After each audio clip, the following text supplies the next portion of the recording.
আসসালামু আলাইকুম। অষ্টম শ্রেণী গণিত 2025 বইয়ের আলোকে আজকে আমরা দ্বিতীয় পর্বে মৌলিক সংখ্যা নির্ণয় নিয়ে আলোচনা করব। প্রথম পর্বে প্যাটার্ন নিয়ে আলোচনা করেছি, যারা দেখনি অবশ্যই দেখে নিবা। মৌলিক সংখ্যা নির্ণয়, তাহলে আগে আমাদের জানতে হবে মৌলিক সংখ্যা কি। আমরা জানি যে একের চেয়ে বড় যেসব সংখ্যার এক এবং সংখ্যাটি ছাড়া অন্য কোনো গুণনীয়ক নেই সেগুলোকে বলা হয় মৌলিক সংখ্যা। তারপরে ইরাটোস্থেনিস চাকনির সাহায্যে সহজে মৌলিক সংখ্যা নির্ণয় করা যায়। কিভাবে করা যায় আমি তোমাদের শিখিয়ে দেব। 1 থেকে 100 পর্যন্ত স্বাভাবিক সংখ্যাগুলো একটি চার্টে লিখি। এবারে সবচেয়ে ছোট মৌলিক সংখ্যা 2 চিহ্নিত করি এবং এর গুণিতকগুলো কেটে দেই। এটা বুঝতে হবে তোমাদের। এরপর ক্রমান্বয়ে 3, 4, 5 এবং 7 ইত্যাদি মৌলিক সংখ্যার গুণিতকগুলো কেটে দেই। তারপরে তালিকায় যে সংখ্যাগুলো টিকে রইল সেগুলো মৌলিক সংখ্যা।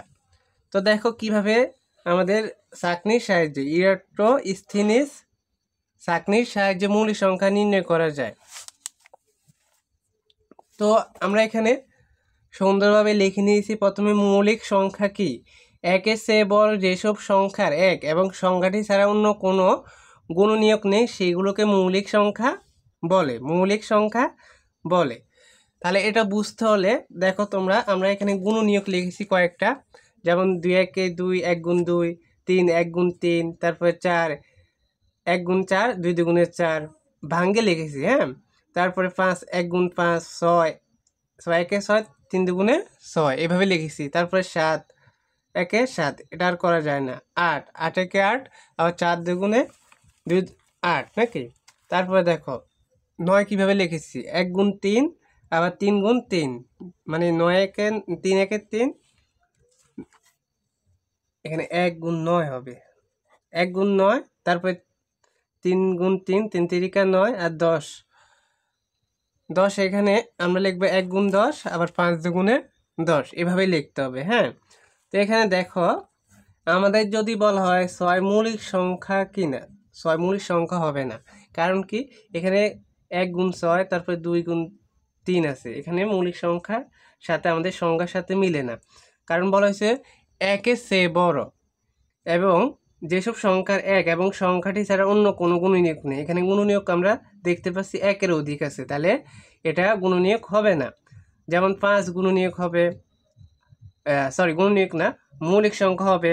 তাহলে 6, তারপরে হচ্ছে 8, 9, 10 এগুলো মৌলিক সংখ্যা হবে না, কারণ এদের গুণনীয়ক অনেকগুলো আছে নাকি, আমাদের সংখ্যার সাথে এগুলা মিলে না। এখন দেখো ওই যে বলা হয়েছে না ইরাটোস্থেনিস চাকনির সাহায্যে মৌলিক সংখ্যা কিভাবে নির্ণয় করা যায়। তো প্রথমে 1 থেকে 100 পর্যন্ত তোমরা লিখে নিবা। আমি 50 পর্যন্ত লিখে 52 পর্যন্ত লিখে ডট ডট দিয়ে দিয়েছি, তারপরে 100 লিখছি, তোমরা সবগুলাই লিখবা। তো দেখো প্রথমে আমাদের নিয়মে বলা হয়েছে সবচেয়ে ছোট সংখ্যা চিহ্নিত করে নিন মৌলিক সংখ্যা। এখন যদি কোশ্চেন আসে সবচেয়ে ছোট মৌলিক সংখ্যা কোনটি, তখন লিখবা 2, এমসিকিউ উত্তর করবা 2। তো 2 এর গুণনীয়কগুলো আমরা কেটে নিব। তাই 2 দুগুণে গুণিতকগুলো 2 দুগুণে 4, তারপরে 3 দুগুণে 6, 4 দুগুণে 8, 5 দুগুণে 10 এভাবে কেটে নিবা। 6 দুগুণে 12, 7 দুগুণে 14, মানে জোরগুলো হবে এখানে, সবগুলো কাটা যাবে জোর যেগুলো আছে।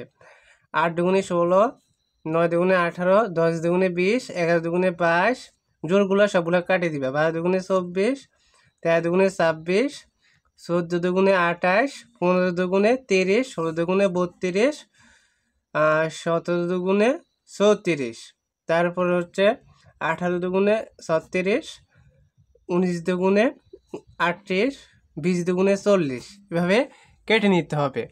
তারপরে 21 দুগুণে 42, 22 দুগুণে 44, 23 দুগুণে 46, 24 দুগুণে 48, 50 দুগুণে 50, 25 দুগুণে 50, আর 26 দুগুণে 52, এভাবে কেটে নিলাম আমরা। তো আরও লিখলে আরও কাটা যাবে, যেগুলো জোর আছে এগুলো সবগুলো কাটা যাবে 2 দ্বারা নাকি, 2 নামতে আমরা যদি গণিতগুলো জানি।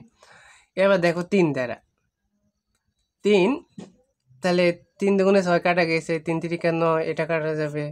তারপরে 3 4 12 গেছে, 3 5 15, তারপরে 318, এটা গেছে 3 সাথে 21, কাটা যাবে, এটা কাটা যাবে না, এটা তো মৌলিক সংখ্যা নাকি। তারপরে 3 8 24 গেছে, তারপরে 3 নং 27, 3 10 30, 3 11 33, 3 11, তারপরে হচ্ছে 3 11 33, তারপরে 3 13 39, তারপরে হচ্ছে আর কোনটা যাবে, 3 13 39 গেছে না। তারপরে হচ্ছে 3 14 কত, 3 14, তার 3 14 42, এটা কাটা গেছে গা।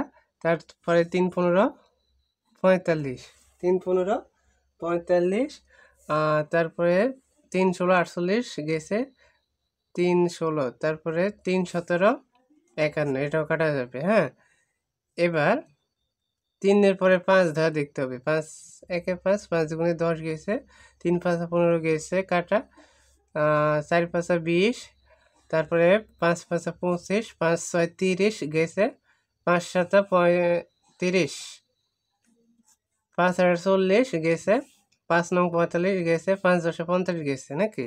এবার 7 দ্বারা, 7 1 7, 7 দুগুণে 14 গেছে, 3 7 21 গেছে, 4 7 28, 5 7 35, 6 7 42 গেছে, 7 7 49, কাটা যাবে। আর তো আমরা লিখি না নাকি, তাহলে যেগুলা বাকি আছে ওইগুলোই মৌলিক সংখ্যা নাকি। তাহলে দেখো, এখন কোশ্চেন যদি এমসিকিউ আসে 1 থেকে 10 পর্যন্ত মৌলিক সংখ্যা কয়টি, তখন তোমাকে অ্যান্সার করতে হবে, এই জন্য এগুলো ভালো করে বুঝতে হবে। তাহলে দেখো 1 থেকে 10 পর্যন্ত মৌলিক সংখ্যা 4টি, 2 3 5 7, এই যে 2 3 5 7 এগুলো বাকি আছে ছিল না, তাহলে এগুলো মৌলিক সংখ্যা। 11 থেকে 20, 11 13 17 19, 4টি। 21 থেকে 30, 23 29, 2টি। এগুলো ভালো করে মুখস্থ করে রাখবে, এগুলো এমসিকিউ আসবে, কাগজে লিখে নিবা। 31 থেকে 40, 31 37, 2টি। 41 থেকে 50, 41 43 47, 3টি। তারপর 51 থেকে 60, 53 59, 2টি। 61 থেকে 70, 61 এবং 67, 2টি। 71 থেকে 80, 71 73 79, 3টি। 81 থেকে 90, 83 89, 2টি। 91 থেকে 100, তাহলে 97 এখানে শুধু, তাহলে একটি হবে। তো এইগুলো ভালো করে পর থেকে মুখস্থ করে নিবা, বেশিরভাগ এটা ইম্পর্টেন্ট বেশি, কারণ বলা হবে 1 থেকে 10 পর্যন্ত মৌলিক সংখ্যা কয়টা, 4টা নাকি। তো এই 4টা ভালো করে মুখস্থ করে রাখবা। তো আজকে আমরা আলোচনা করলাম মৌলিক সংখ্যা নিয়ে। একটু ভিডিওটা বড় হয়ে গেছে, কারণ এখানে ইরাটো শ্রেণীর ছাঁকনির সাহায্যে আমরা মৌলিক সংখ্যা বের করেছি। এগুলো ভালো করে মনে রাখবে, এগুলো এমসিকিউ আসবে তোমাদের। তো আশা করি ভিডিওটা দেখে অনেক উপকৃত হয়েছে। আমরা এক এক করে তোমাদের বাকি ক্লাসগুলো ধারাবাহিকভাবে আপলোড করে দেবো। ধন্যবাদ সবাইকে, আল্লাহ হাফেজ।